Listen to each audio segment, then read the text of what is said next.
வணக்கம், நான் உங்க ஆஷா பேசுறேன். நான் வந்துட்டு என்னோட கிளினிக்ல நிறைய குழந்தைங்களை பார்த்தேன். என்னோட சைக்காலஜி ட்ரீட்மெண்ட் படி நான் பார்த்த குழந்தைங்க எல்லாமே நான் எப்படி வளர்ந்தேனோ, என்னோட தாத்தா பாட்டி எனக்கு என்ன லைஃபோட மாரல் சொல்லி கொடுத்தாங்களோ அந்த மாதிரி இல்லாம குழந்தைங்கள் வந்துட்டு குழந்தைங்க எப்படி வளர்க்கணுன்ற விழிப்புணர்வு நிறைய அப்பா அம்மாக்கு இல்லை அப்படின்றது என்னோட ஒரு ஏக்கமா இருந்தது. அதோடைய வெளிப்பாடு தான் இந்த வீடியோ நான் ரெக்கார்ட் பண்றேன். இந்த வீடியோ நான் தமிழ்ல தான் பேசியிருக்கேன். ஏன்னா இந்த உலகத்துல இருக்கிற கடைக்கோடி தமிழன் வரைக்கும் இந்த வீடியோ போய் சேரணும். என் இனம், என் மக்கள், என்னுடைய அடுத்த தலைமுறைகள் ஏன் நாங்க வளர்ந்த மாதிரி அடுத்த இது வளரல, பேரண்ட்ஸ்க்கு தெரியல அப்படின்ற ஒரு இதுதான் நான் ரெஜிஸ்டர் பண்றேன். ஒரு குழந்தை பிறந்ததுல இருந்து 5 வயசுக்குள்ள பீரியட்ல என்ன நம்ம பண்ணணும், நம்ம குழந்தைக்கு எப்படி சொல்லித்தரணுன்ற ஒரு சின்ன ஒரு சைக்காலஜிக்கல் அப்ரோச் தான் இது. ஒரு குழந்தை பிறந்த உடனே அந்த குழந்தைய நம்ம குப்பத்துக்கோ, நீ வந்து தவழ 5 மாசம் ஆச்சு, இப்ப நீ எந்திரிக்கணும், நீ நடக்கணும் நம்ம சொல்லி தரது இல்லை இல்லையா? இயற்கை தான் கடவுள். ஆனா அந்த குழந்தைக்கு நான் ஒரு சமீப காலமா நான் யார் வீட்டுக்கு போனாலும் 1 வயசுக்குள்ள ஒரு குழந்தைய பார்த்தா அந்த குழந்தைய பார்த்தோன்னே லைட் எங்க காமி அப்படின்னு அந்த குழந்தை லைட்டை காமிக்குது, சுவிட்ச் எங்க காமினோடனே சுவிட்சை காமிக்குது, ஃபேன் எங்க காமினோடனே ஃபேனை காமிக்குது. அந்த தாத்தா பாட்டி அம்மாக்கெல்லாம் சந்தோஷப்படுறாங்க. எனக்கு ரொம்ப கவலையா இருந்தது. முதல்ல ஒரு குழந்தைக்கு என்ன செய்யக்கூடாது, இயற்கை தான் கடவுள் இல்லையா? இயற்கையோட வளர குழந்தை தான் இது பண்ணும். இப்ப எல்லாம் நீங்க ஆச்சரியமா பாப்பீங்க, எல்லா வீட்லயும் தானே பண்றோம், இதுல என்ன தப்பு இருக்குன்னு. ஒரு குழந்தைக்கு நம்ம என்ன சொல்லி தரணும்னா, ஒரு ரூம்குள்ள நுழைஞ்ச உடனே இந்த ரூம் ரொம்ப இருட்டா இருக்கு, நம்ம லைட் போடுவோமா, அப்ப இந்த ரூமுக்கு வெளிச்சம் வரும் அப்படின்னு நம்ம சொல்லி நம்ம எப்படி ஒரு பேசிக்கிறோம், நம்ம எப்படி டிஸ்கஸ் பண்ணணுமோ அந்த மாதிரி நம்ம குழந்தையோட டிஸ்கஸ் பண்ணுவோம். அந்த மாதிரி சொல்லி நம்ம லைட் போடும்போது குழந்தை 4 விஷயத்த கத்துக்கும். முதல் விஷயம், இதுதான் இருட்டு, ஓகே நம்ம அப்ப லைட் போடலாம்னு சொல்றாங்களா, லைட்னா வெளிச்சம்.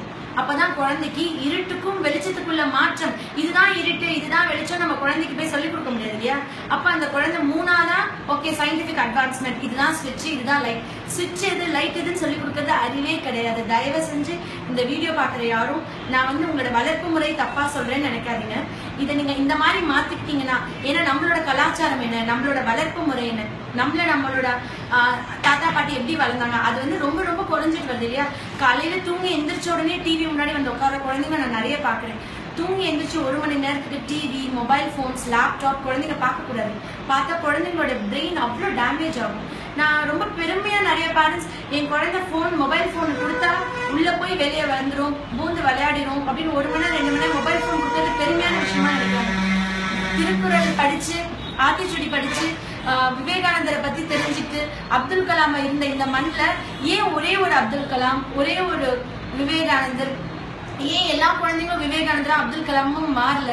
நம்மளோட ஜீன், நம்மளோட ஜெனரேஷன்ஸ் எப்படிப்பட்ட இனத்தை சேர்ந்தவங்க நம்மளோட தமிழர்கள். ஆக்சுவலி திருக்குறள் மாதிரி இன்னொரு திருக்குறள் உலகம் முழுக்க கிடையாது. எத்தனையோ மொழிகள்ல மொழிபெயர்ச்சி பண்ணியிருக்காங்க.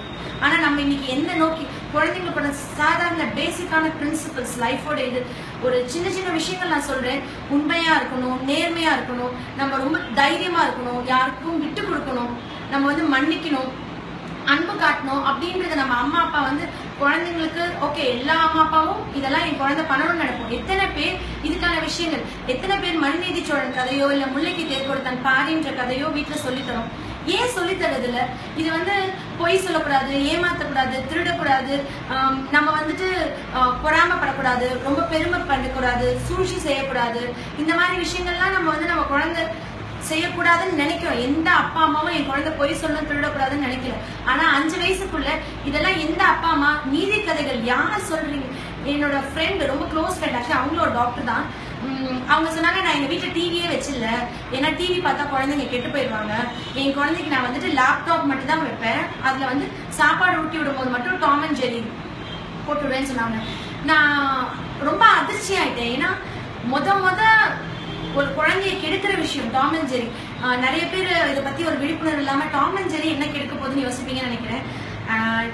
டாம் அண்ட் ஜெர்ரில வந்து ஒரு டாம் இருக்கட்டும், ஜெரியா இருக்கட்டும், நம்ம அதை காயப்படுத்தலாம், அடிக்கலாம், துன்புறுத்தலாம், அதுல சிரிக்கலாம், சந்தோஷப்படலாம், வாழ்க்கையோட நெறிமுறையை தவறா சொல்லி கொடுக்குறாங்க. அது நம்மளோட கலாச்சாரம் கிடையாது, நம்மளுடைய இதுல வம்சாவளியில யாரும் நான் சொல்லிக் கொடுக்கல, சரிங்களா?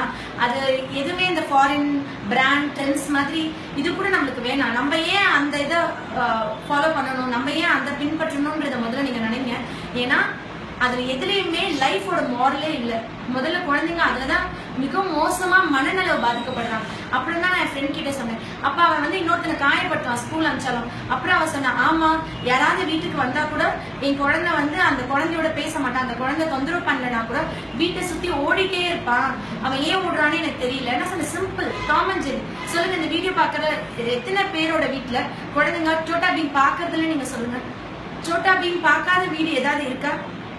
ஏன் அதை பார்க்க முடியும்? என் குழந்தை எதை பார்க்கலாம், எதை ஃபாலோ பண்றான்? 2 மணி நேரம் அவன் வந்து தொந்தரவு பண்ணாம இருந்தா போதும், டிவி பார்த்தா போதும்னு நினைக்க கூடாது.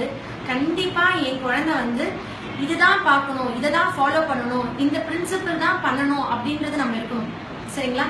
சோட்டா பீம் பார்த்துட்டு என் கிளினிக்கு நிறைய குழந்தைங்க 0 வாட்ஸ் லைட் பார்த்தா பயப்படுறேன், என் குழந்தை பயப்படுது, பயப்படாம இருந்தான். இப்பெல்லாம் தனியா பாத்ரூம் போக மாட்டேங்கிறான், 0 வாட்ஸ் லைட் பார்க்க மாட்டேங்கிறான். அவன் வந்துட்டு இருட்டு பேசுன்னு பயப்படுறான். ஏன்னா இந்த சோட்டா பீம்ல வந்து கிருமாதான்னு ஒன்று வருது. எங்கேயாவது லட்டு சாப்பிட்டா சத்து வருமான், இந்த லட்டு சாப்பிட்டுட்டு அவன் வந்து எனர்ஜின்னு ஸ்வீட்ஸா சாப்பிட்றான், சாக்லேட்ஸா சாப்பிட்றான். எவ்வளோ ஒரு வருத்தமா இருக்கு தெரியுங்களா எனக்கு. நிச்சயமா இந்த வீடியோ பாக்குற ஒவ்வொரு அப்பா அம்மாவும், ஏன்னா அப்பா அம்மா தான் ரோல் மாடல். சரிங்களா? ஒரு அப்பா தான் ஒரு குழந்தைக்கு ஹீரோ. ஒரு குழந்தைய வளர்க்கறது வந்து காக்கா குருவில இருந்து ஆடு மாடு கூட குட்டி போடுதுங்க. என்ன வித்தியாசம்? 6 அறிவு மட்டும் இருக்கிறது நம்மளோட வித்தியாசம் கிடையாது. அந்த 6 அறிவுல வாட் டிஃபரன்ஸ் வி மேக். நம்ம குழந்தைங்களுடைய வளர்ச்சியிலையும் அவங்களுடைய எதிர்காலத்திலயும் என்னோட வித்தியாசம். கிராமமோ சிட்டியோ, ஏழையோ பணக்காரங்களோ, சோ சிம்பிள். எல்லாரும் தான் குழந்தை டாக்டர் ஆகணும், கலெக்டர் ஆகணும், பிறந்தா பெரிய சயின்டிஸ்ட் ஆகணும் நினைக்கணும். எல்லாம் பிறந்தா ஏதோ வேலை பார்த்து கூலி வேலை பார்த்துட்டு ஏதோ இருந்தா போதும் நினைக்கிறது இல்லை. எல்லா குழந்தையும் பாருங்க, எல்லா வீட்லயும் பாருங்க, ஸ்கூல் போறதுக்கு முன்னாடி 4 தமிழ் ரைம்ஸ், 4 இங்கிலீஷ் ரைம்ஸ், ஆனா அவனா, ஏபிசிடி, ஜனவரி பிப்ரவரி, ஆத்திச்சுடி, திருக்குறள்னு எல்லாமே சொல்லும். ஆனா எல்லா குழந்தையும் அப்துல் கலாமா, விவேகானந்தரா வரல. அப்படி படிச்ச எல்லா குழந்தையும் ஃபர்ஸ்ட் ரேங்கும் எடுத்துட்டு வரல. யோசிச்சு பாருங்க, 500க்கு 500 1000 பிள்ளைங்க எடுக்கிறாங்க, 1100க்கு மேல லட்சம் பிள்ளைங்க எடுக்க போறாங்க. என்ன இந்த மாதிரி காம்படிட்டிவ் வேர்ல்ட்ல, இப்படி இருக்கிற உலகத்துல என் குழந்தை எப்படி வாழ போறான்? அவன் என்ன வித்தியாசத்தை காட்ட போறான்? அவன் எப்படி கோடியில் ஒரு குழந்தைய சாதிக்க போறான்? அவனோட வளர்ச்சியில என்னோட ரோல் என்ன? ஒவ்வொரு பேரண்ட்ஸும் இதை கண்டிப்பா யோசிக்கணும். ஒவ்வொரு பேரண்ட்ஸும், நான் இனி நிறைய வீடியோஸ் இந்த மாதிரி கண்டிப்பா அப்லோட் பண்ணிட்டே இருக்க போறேன். எல்லாரும் தன்னோட குழந்தைகளை என்னைக்கு இந்த கார்ட்டூன் சேனல்ஸ்ல இருந்து விடுதலை கொடுத்து, இல்ல என் குழந்தை நீதி கதைகள் படிக்கணும், என் குழந்தைகளுக்கு நான் பெட் டைம் ஸ்டோரிஸ் சொல்வேன், நான் தமிழ் கதைகள் தான் சொல்வேன், நான் ராமாயணம் சொல்லி கொடுப்பேன், நான் சிலப்பதிகாரம் சொல்லி தருவேன்.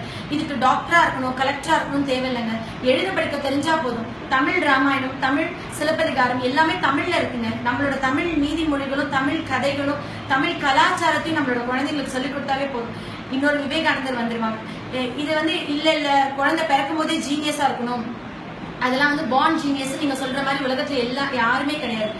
எல்லா குழந்தைங்களுக்கும் பிறக்கும் போது ஒரே அறிவு தான், எல்லா குழந்தைங்களுக்கும் ஒரே வெயிட் தான் கடவுள் படைக்கிறார். சரிங்களா?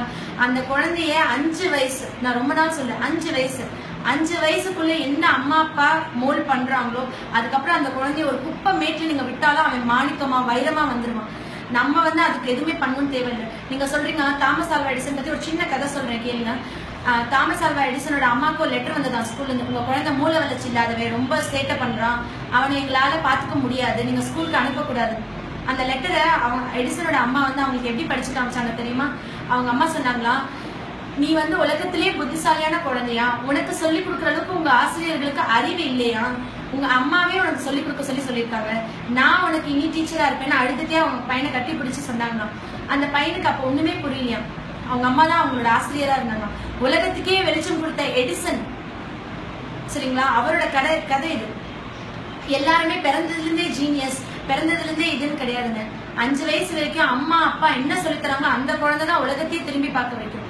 அவங்க அம்மா இறந்ததுக்கு அப்புறம் தாமஸ் ஆல்வா எடிசன் வந்து அவர் வந்துட்டு அந்த டிராயர் திறக்கும் போது தான் அவர் அவங்க அம்மா எழுதி அந்த லெட்டரை படிச்சிருந்தாராம். அப்ப அவர் கண்ணீரா கலங்கி அழுதாராம்.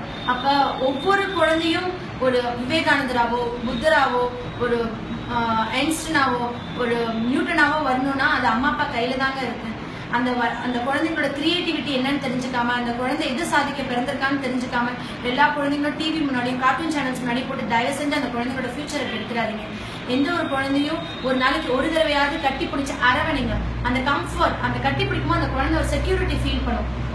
அதே குழந்தைய ஒரு சிம்பிளான விஷயம் சொல்றேன், நம்ம விவேகானந்த சொன்னதான், நம்பிக்கை நம்பிக்கை நம்பிக்கை, உண்மையில் நம்பிக்கை, நம்பிக்கை நம்பிக்கை, கடவுள் மீது நம்பிக்கை. இதை சொல்லிக் கொடுங்க. கடவுள் மீது நீ வைக்கிற நம்பிக்கை விட உண்மையான நம்பிக்கை நீ ஒரு படி கூட வை. நீ கண்டிப்பா இந்த உலகத்துல சாதிக்கிறதுக்காண்டி தான் பிறந்திருக்கேன்.